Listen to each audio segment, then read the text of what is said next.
Konde boy. Ulize. Sasa nimeona ukiachilia kibao chako kipya hivi majuzi kinasema Friend Zone. Ukimshirikisha Ibra. Vipi, mbona sijaona Ibra akikusaidia kwenye hilo kuuza ngoma hivyo? Sasa ungeanza kwanza na salamu. Hata ungeniambia Bombo Clat, Sawa. Bombo Clat. Labda nimekosea pahali, lakini unaweza tuambia sisi kama wanahabari, ulishirikisha Ibra katika hilo ngoma mpya ama kujendaje? Nilimshirikisha. But bado unajua tumenyamaza kwanza kidogo, Tumenyamaza kidogo, you know. This shit happens, man. Na wapenzi watazamaji na Konde boy nilisikia wataka kuari hana. Bado. But we are in the process.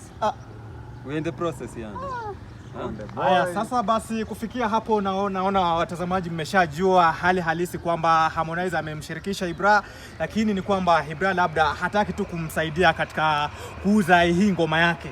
Na tulikuwa tuna wasiwasi, lakini kwa saa hizi najua mmeshafanya mambo yenu, mmeshajua hali halisi ya beef lililoko kati ya Ibra na Harmonize, mwanamuziki wa Tanzania. Mimi kwa sasa tusasema beef. Saizi mko sawa? Kama kuna beef yani.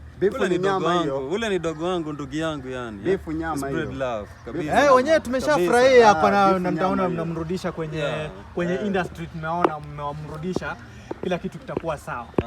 Sawa. Kwa hivyo pamoja basi. Sawa. Bombo Clat.